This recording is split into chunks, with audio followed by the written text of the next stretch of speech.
বাসন্তী পুজোর মহাষ্টমী। তো আমাদের তো অশোক অষ্টমী করতে হয়। 8টা কুঁড়ি দই দিয়ে খেয়ে নিয়েছি অলরেডি, পুজো হয়ে গেছে। আর যে নিরামিষ খেতে হবে, এই প্রথম আমি শ্যামার চালের ভাত বানাবো।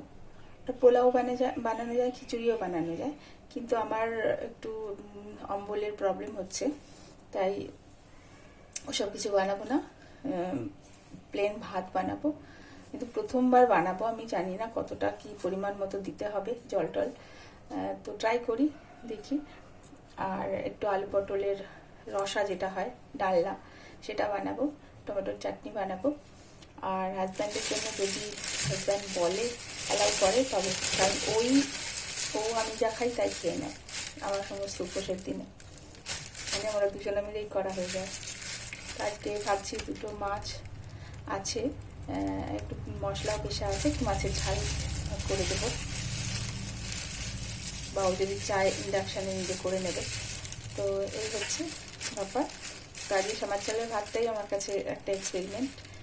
তো আলু পটলের রসাটা কেমনভাবে বানাচ্ছি চলে দেখাই। আচ্ছা, আলু পটলগুলোকে ডুমো ডুমো করে কেটে নিয়েছি, যেভাবে কাটা হয়। একটু খোসাটা ছেড়ে ছেড়ে পটলগুলোকে আমরা বাঙালিরা যেভাবে কাটি আর কি। আর আলুগুলোও তার সঙ্গে সামঞ্জস্য রেখে একটু ছোটো রেখেছি আমি, নইলে আলুগুলো গলবে না, পটলটা গলে যাবে।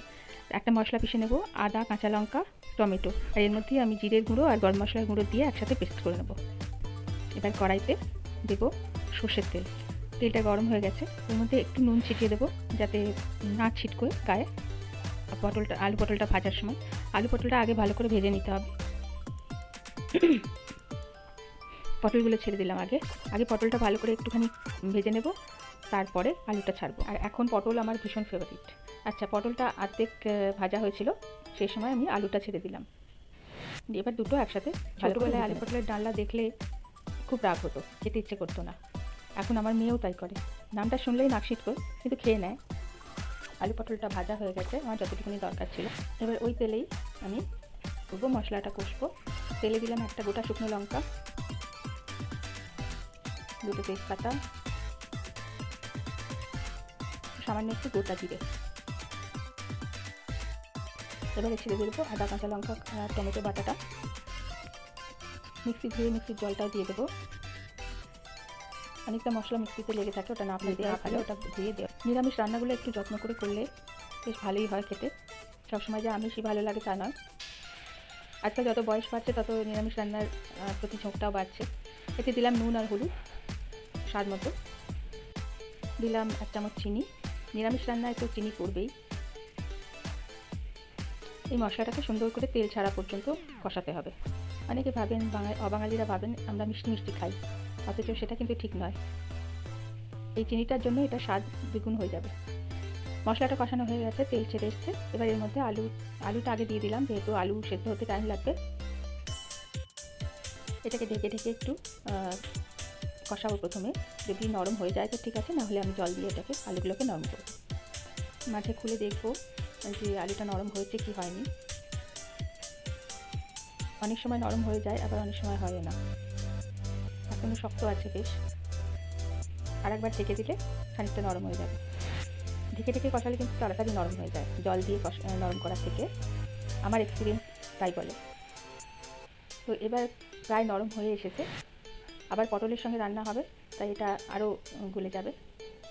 এবার পটলগুলো এর মধ্যে ছেড়ে দিলাম, ভাজা পটলগুলো একটু নাড়াচাড়া করে।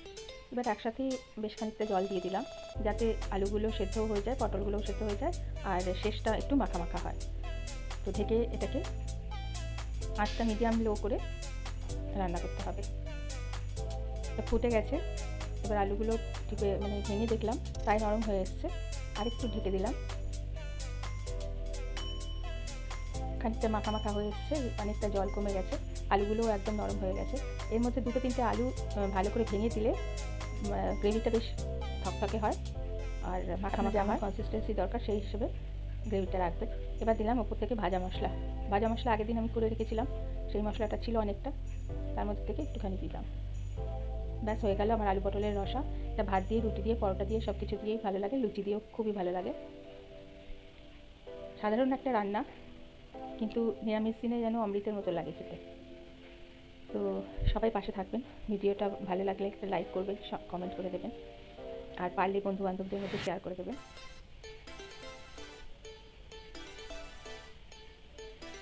কেমন লাগলো ভিডিওটা অবশ্যই জানাবেন।